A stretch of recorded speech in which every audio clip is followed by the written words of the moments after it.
આ ભ્રષ્ટાચાર તમારો કેટલો છે જોવું હોય તો શહેરના રસ્તાઓ ઉપર નીકળો. હું તમને ચેલેન્જ આપું છું, સામાન્ય નાગરિક તરીકે તમે જો એક વખત સુરત શહેરના જહાંગીરપુરાથી શરૂ કરી અને કામરેજ સુધી ગાડી લઈને નીકળો અને તમે તંત્રને એક પણ ગાળ ન આપો તો તમે સન્યાસી છો એવું કહી શકાય. નમસ્કાર, હું છું વિક્રમ વકીલ અને તમે જોઈ રહ્યા છો હોટલાઇન ન્યૂઝ.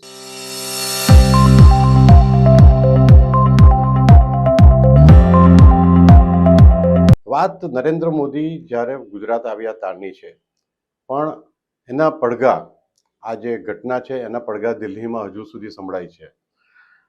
દિલ્હીથી એવા સમાચાર આવ્યા છે, અમારા સૂત્રો દ્વારા જાણવા મળ્યું છે કે જ્યારે નરેન્દ્ર મોદી ગુજરાત આવ્યા અને ભાવનગરની મુલાકાતે ગયા હતા ત્યારે ત્યાંથી લોથલ પણ ગયા હતા. લોથલ એટલે આપણો ઐતિહાસિક નગર છે. ઇતિહાસમાં બહુ એના વિશે ઘણી બધી વાતો લખી છે. લોથલથી હેલિકોપ્ટર મારફતે અમદાવાદ આવવાના હતા, પણ ખરાબ હવામાનને કારણે એમનું હેલિકોપ્ટર ઉડી ન શક્યું, એટલે લોથલથી એમણે બાય રોડ રસ્તા મારફતે અમદાવાદ ગયા અને એ વખતે તેઓ પસાર થયા બાવડા બગોદરાથી લઈને સનાથલ સુધી એ રસ્તે. હવે બન્યું એવું કે આ મુખ્યમંત્રી ભૂપેન્દ્ર પટેલ કે એમને એમના સલાહકારો કે એમના ટોચના બાકીના મંત્રીઓએ કલ્પના જ નહોતી કરી કે કદાચ બાય રોડથી આ રસ્તે વડાપ્રધાને પસાર થવું પડશે. એટલે જ્યાં જ્યાં વડાપ્રધાન નરેન્દ્ર મોદી રસ્તા મારફતે જવાના હતા ત્યાં તો રસ્તા ચકાચક બનાવી દીધા હતા. અને વડાપ્રધાન શું, મુખ્યમંત્રી પણ કે હર્ષ સંઘવી, હોમ ગૃહ રાજ્યમંત્રી કે સી આર પાટીલ પર જ્યાંથી પસાર થવાનો હોય ત્યાંના રસ્તા ચકાચક જ હોય છે. બાકીના 90% રસ્તો એ લોકો નહીં પસાર થવાનો હોય ત્યાં બધા ખાડા છે અને લોકોએ હેરાનગતિ ભોગવવી પડે છે. હવે નરેન્દ્ર મોદીનો કાફલો કોન્વોય આ રસ્તે પસાર થયો ત્યારે આ રસ્તાની હાલત જોઈને નરેન્દ્ર મોદીને આઘાત લાગ્યો. મને નવાઈ લાગે છે કે આઘાત શું કામ લાગવો જોઈએ, કારણ કે એ કાર્યકર તરીકે આરએસએસના સ્વયંસેવક તરીકે આખા ગુજરાતમાં ફરતા રહ્યા છે અને એમણે ગુજરાતના રસ્તાઓની હાલત જોઈ છે અને એમાં હજુ સુધારા નથી થતા એ પણ એમણે જોયું છે. હવે વાત એમ બની કે ત્યાર પછી થોડા દિવસો પછી ગૃહમંત્રી અમિત શાહ પણ ગુજરાત આવ્યા અને એમણે ગેટ હાઉસમાં કેટલાક તંત્રના અધિકારીઓની બેઠક બોલાવીને એમને ફાયરિંગ આપ્યું કે વડાપ્રધાન તમારી આ કાર્ય પદ્ધતિથી ખૂબ નારાજ છે. પરંતુ મજાની વાત એ છે કે જેવું હેલિકોપ્ટરનું એમની ટૂર રદ થઈ અને બાય રોડ જવાનું આવ્યું ત્યારે ભૂપેન્દ્ર પટેલને પરસેવો છૂટી ગયો હતો, ગુજરાતના મુખ્યમંત્રીને. એમને ખબર હતી કે આ રસ્તાની હાલત કેટલી ખરાબ છે. હર્ષ સંઘવી, સી આર પાટીલ, ભૂપેન્દ્ર પટેલ આ બધા ત્યાં હાજર હતા અને બધાને જ પરસેવો છૂટી ગયો હતો કે હવે મારી ઠાર. એ જે રીતે એક થયું તે સારું પણ થયું. નરેન્દ્ર મોદીને ખ્યાલ આવી ગયો, ખ્યાલ હશે જ એમને તો, કે તેઓ જ્યાં જ્યાં નથી જતા ત્યાંના ગુજરાતની હાલત કેવી છે. આ બાબતે આપણને સાથે આજે થોડી સમીક્ષા કરશે જાણીતા પત્રકાર કિરીટભાઈ ત્રિવેદી. કિરીટભાઈનું એનાલિસિસ તમે કઈ રીતે કરો છો અને આ જે ગુજરાતની ટોચની નેતાગીરી છે પણ હજુ સુધી સુધરતા નથી રસ્તા મામલે? વિક્રમભાઈ, આની સમીક્ષા એક વાક્યમાં કરવી હોય તો માત્ર એટલું કહી શકાય, ખાડામાં ગયેલું, ખાડે ગયેલું ગુજરાત સરકારનું તંત્ર. સમગ્ર રાજ્યની અંદરથી નેશનલ હાઈવે પસાર થતો હોય તો એ પણ ખાડામાં છે, રાજ્યનો ધોરીમાર્ગ છે, રાજ્યનો જે હાઈવે છે એ પણ ખાડામાં છે. અને સુરત, અમદાવાદ, વડોદરા, રાજકોટ, જામનગર, ભાવનગર, જુનાગઢ, તમે કોઈ પણ સિટીનું નામ લઈ લો, નવસારી, વલસાડ, એ તમામ શહેરો એના રસ્તાઓ પણ ખાડામાં છે. આખા તંત્રની અંદર રોડ રસ્તા બનાવવાની કામગીરીમાં ભયંકર ભ્રષ્ટાચાર ચાલી રહ્યો છે. આ ખુલ્લેઆમ આપણો આક્ષેપ છે, હોટલાઇન ન્યૂઝનો આક્ષેપ છે કે તમે જે ટેન્ડરો પાસ કરો છો એ 30-40% સસ્તા ટેન્ડરો, ઓછી કિંમતના ટેન્ડરો પાસ કરો છો. 40% ઓછા એટલે 1 કરોડ રૂપિયાનો રોડ બનવાનો હોય તો તમે 65 લાખ કે 60 લાખ રૂપિયામાં તમે રોડ બનાવવાનો કોન્ટ્રાક્ટ આપો છો. પછી આ જે 40% લેસમાં જે કામ કરે છે એ લોકોનો એમાં 60 લાખ રૂપિયામાં એનો નફો ઉમેરો, એમાં અધિકારીઓની કટકી ઉમેરો, એમાં જે તે શાસક પક્ષની કટકી ઉમેરો, એ બધું કરતા આ બધો મામલો થાય 50%. હવે 50% રૂપિયામાં તમે જે રોડ બનાવો એમાં મટીરિયલ પણ એવું જ વપરાવાનું છે, હલકું મટીરિયલ વપરાવાનું છે, ગુણવત્તાસભર રોડ રસ્તા નથી બનવાના. એના કારણે એક જ વરસાદમાં તમારી આબરૂની સાથે સાથે તમારું આ પાપ પણ છાપરે ચડીને પોકારવા માંડે છે.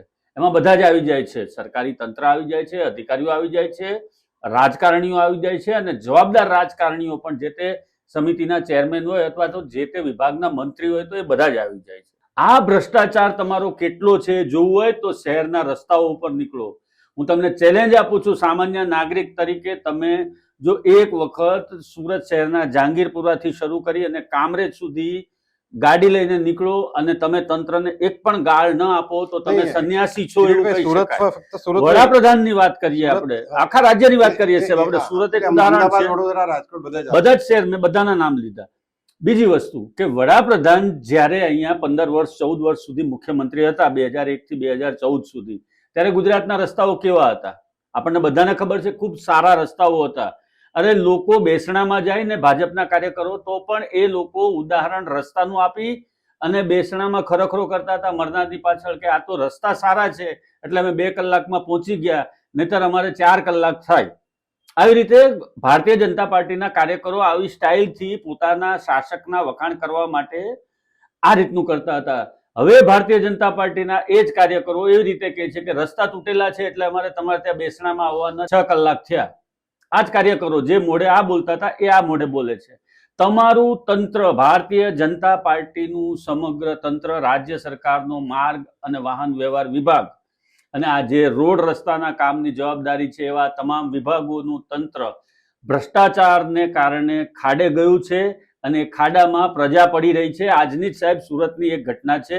આપણે રાજ્યની વાત કરીએ છીએ પણ સુરતની એક ઘટના છે. બાઇક પર જતા હતા, ખાડો આવ્યો, ગાડી સ્લીપ થઈ ગઈ અને એક છોકરાની ઉપર માથા ઉપર વ્હીલ ફરી ગયું છે અને બાકી જણાને ગંભીર ઈજા. આ કોના પાપે મર્યા આ લોકો? આવા ખાડાના કારણે થતા અકસ્માતો, લોકોના હાડકા ભાંગવાની જે ઘટનાઓ બને છે એના માટે જવાબદાર કોણ છે? સારું કર્યું વડાપ્રધાનને લોથલથી અમદાવાદ જવા માટે જે હવામાન હતું એ ખરાબ હતું અને એમને બાય રોડ જવું પડ્યું, જેને કારણે બાવળા, બગોદરા અને સનાથલ ચોકડી અમદાવાદથી બહાર નીકળતા આવે છે. પેલા કચરાના ઢગ જે આપણને દેખાય છે એ સનાથલ ચોકડી અને ત્યાંથી પછી આગળ એસજી હાઈવે સુધીનો રસ્તો, એ આખો રસ્તો ખાડામાં હતો અને એમના કાફલાને પસાર થતા પરસેવો વળી ગયો હતો. અને એના જે કમાન્ડો હતા એ પણ મોદી સાહેબની સામે જોતા હતા અને મોદી સાહેબ ધુઆ થઈ ગયા હતા આ વસ્તુથી. વડાપ્રધાને તરત જ અમિત શાહને સૂચના આપી. અમિત શાહ 2 દિવસની અંદર જ ગુજરાતમાં આવ્યા અને સર્કિટ હાઉસમાં એમણે તમામ વિભાગના અધિકારીઓની મિટિંગ લીધી અને આ વિસ્તાર નહીં, સમગ્ર રાજ્યની અંદર જ્યાં જ્યાં પાણી ભરાય છે, જ્યાં રોડ રસ્તા ખરાબ છે, એના માટે જવાબદાર કોણ છે, બધાનો ક્લાસ લીધો, બધાનો ઉધડો લઈ નાખ્યો અને આ તાત્કાલિક આ સમસ્યાનું નિરાકરણ આવે એને માટેની સૂચનાઓ આપી. હવે ગૃહમંત્રીની સૂચનાનું પાલન કેવી રીતે થાય છે એ પણ એક જોવાનું રહેશે. સારું થયું જે થયું એ, વડાપ્રધાનનું હેલિકોપ્ટર હવામાનના કારણે ન ઉડ્યું તો એમને જમીનની હકીકત ખબર પડી. વડાપ્રધાનને પણ ખ્યાલ આવ્યો કે કેવું ગુજરાત મૂકીને ગયા હતા અને આ ટોળાએ, ભારતીય જનતા પાર્ટીના આ ટોળાએ, કે જેને હું ટોળું જ કહું છું, 156-58નું ટોળું છે આ, એકમાં પણ લાંબી અક્કલ નથી, એકમાં પણ પ્રજાની સેવા કરવા માટેનો ભાવ નથી. માત્ર ને માત્ર સત્તા મળી છે એટલે સત્તાનો ગેરઉપયોગ કરી અને કઈ રીતે બધું જ ઘર ભેગું કરવું કે ભ્રષ્ટાચાર કરવો કે તંત્ર ઉપર કોઈ પણ ધારાસભ્યની, મુખ્યમંત્રીથી માંડીને તમામને ચેલેન્જ છે, તમારી સરકારી અધિકારીઓ ઉપર કોઈ પણ પ્રકારની પકડ નથી. એનું કારણ છે કે તમે વહીવટમાં લોલમ લોલ ચલાવો છો. વહીવટની અંદર બધી જ બાબતોમાં તમે જતું કરવાની અને ઘર ભેગું કરવાની વૃત્તિ રાખી છે, જેને કારણે પ્રજાની આ હાલત છે. ગુજરાતના 7 કરોડ લોકો છે, એ 7 કરોડ લોકોમાંથી 7 વ્યક્તિ પણ તમને બધાને 182 ને બાદ કરતા, એટલે કોંગ્રેસના તો આપણે ગણતા જ નથી, આમ આદમી પાર્ટી બહુ સામાન્ય છે એ લોકોની સંખ્યા, પણ તમારા ધારાસભ્યો પોતે પણ છાતી ઉપર હાથ રાખીને બોલે કે એમને સંતોષ છે એમના વિસ્તારના રોડ રસ્તા અને પાણી ભરાવાની સમસ્યામાં કોઈ એમને સંતોષ છે એ કાર્ય માટે નથી. સાહેબ, બીજી એક બહુ ગંભીર ઘટના અમદાવાદની અંદર બની હતી, હું આપને જાણ કરું.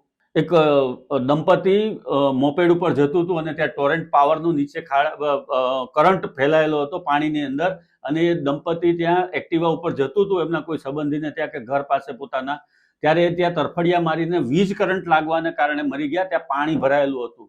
તમે વિચાર કરો કે આ કેટલી બેદરકારી છે તમારી, કે લોકોના જીવ જઈ રહ્યા છે, લોકોના હાડકા પાંસળા તૂટી રહ્યા છે, લોકોને ફ્રેક્ચર થઈ રહ્યા છે અને આ નફ્ફટ અધિકારીઓ તમને ગાંઠતા નથી. આ ભ્રષ્ટ કોન્ટ્રાક્ટરો પોતાના ગજવા ભરે છે, એમાંથી એક ટુકડો તમને નાખે છે, એક ટુકડો અધિકારીઓને નાખે છે અને અડધો ટુકડો પોતાને ઘેર લઈ જાય છે. તમે વિચાર કરો કે આ પ્રજા તમને માફ નહીં કરે.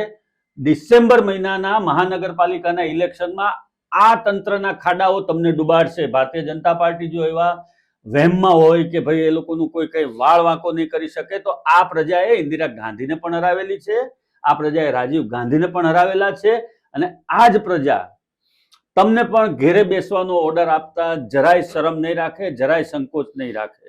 એનું કારણ માત્ર ને માત્ર તમારી લાલિયાવાડી, તમારો ગેરવહીવટ, તમારો ભ્રષ્ટાચાર અને પ્રજાની સુખાકારી માટે કોઈ પણ પ્રકારનું ધ્યાન ન આપવાને કારણે તમે એક દિવસ ગુજરાતની સત્તા ગુમાવશો, અને તમે જે દિવસે ગુજરાતની સત્તા ગુમાવશો ત્યારે તમારા ભ્રષ્ટાચારને કારણે તમારી પાછળ જે એજન્સીઓ લાગશે તપાસમાં, એનો તમે વિચાર કરી લેજો કે તમારી સંપત્તિ તમે ઇલેક્શન લડવા આવ્યા ત્યારે કેટલી હતી, અને તમે સત્તા ભોગવી, મંત્રીપદ ભોગવ્યું ત્યાર પછી તમારી સંપત્તિ કેટલી છે. કોઈ નહીં જોતું હોય તો આ લોકો જોશે, ને આ લોકો નહીં જોવે તો ઈશ્વર ઉપર બેઠો છે એનો ડર રાખો થોડો, કે ઈશ્વર આ બધું જોઈ રહ્યો છે કે તમે શું ધંધા કરો છો અને કઈ રીતે તમે આ બધી સંપત્તિઓ એકત્ર કરી છે. જે માણસનું, વિક્રમભાઈ, ચૂંટણી પહેલી વખત લડતા હોય ત્યારે એનું 1.5 કરોડ, 2 કરોડ કે 5 કરોડની સંપત્તિ હોય, એ 5 વર્ષ સુધી ધારાસભ્ય રહે, સમાજની સેવા કરે, સમાજની સેવા કરતા કરતા લોકોના પ્રશ્નોનું નિરાકરણ લાવે અને 150 કરોડના માલિક બની જાય છે, 200 કરોડના માલિક બની જાય છે. ક્યાંથી આવે છે આ બધા પૈસા? આ તપાસનો વિષય છે. આજે નહીં તો કાલે એમાં તપાસ થશે. તમારે નહીં તો તમારી પ્રજાએ રડી રડીને આ પૈસા ચૂકવવા પડશે. પ્રજાના જે પરસેવાના પૈસા છે ને, એ તમારી ત્રીજી પેઢીએ તો ખતમ થઈ જ જવાના છે. તો લખીને જ રાખજો, તમે કહો ત્યાં હું લખી દઉં. ત્રીજી પેઢીએ ગાંડા પાકશે.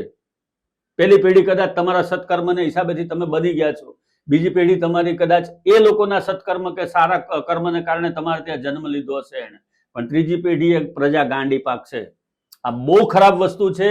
લોકોની હાયનો પૈસો છે, અને આ રોડ રસ્તાના ભ્રષ્ટાચારની વાત બીજી એ છે કે ન્યાયતંત્ર વિશે પણ આજે મારે થોડીક વાત કરવી છે. ન્યાયતંત્ર પણ સંપૂર્ણ ખાડામાં ગયું છે, કારણ કે જે ન્યાયાધીશો, સુપ્રીમ કોર્ટના ન્યાયાધીશો તીસ્તા સેતલવાડને બેલ આપવા માટે એટલા અધીરા થઈ ગયા હતા કે એક ખાસ કાર્યક્રમ પડતો મૂકીને કેટલાક જસ્ટિસ એક યોગ્ય બેન્ચ બની કે એની તપાસ કરતા હતા. એ જ રીતે અડધી રાતે આતંકવાદીને અફઝલ ગુરુને માટેની પિટિશન સાંભળવા માટે કોર્ટ ખોલતા હતા. એ લોકોને સામાન્ય પ્રજાની સમસ્યા નથી દેખાતી, કારણ કે કપિલ સિબ્બલ કે અભિષેક મનુ સિંઘવી જેવા કરોડોની ફી લેતા વકીલો જ્યારે હાજર હોય ત્યારે આ ન્યાયાધીશોના ટાંટિયા ધ્રુજી જાય છે. અને સુપ્રીમ કોર્ટના ન્યાયાધીશ હોય કે હાઈકોર્ટના ન્યાયાધીશ હોય, વકીલ જોઈને જજમેન્ટ આપે છે. વકીલ કોણ છે સામે? જો બિચારો નાનો વકીલ હોય, સામાન્ય વકીલ હોય, તેની સામે જ જજમેન્ટ જવાનું છે.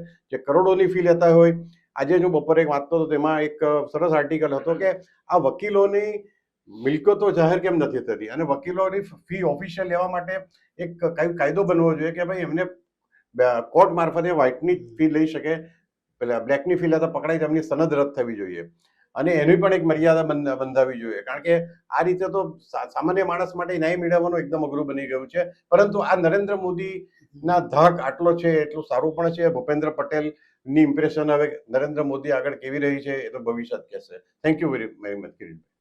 આવા પ્રકારના વિડીયો તમને જોવા ગમતા હોય તો હોટલાઇન ન્યૂઝ ચેનલને લાઇક, શેર અને સબસ્ક્રાઇબ કરો.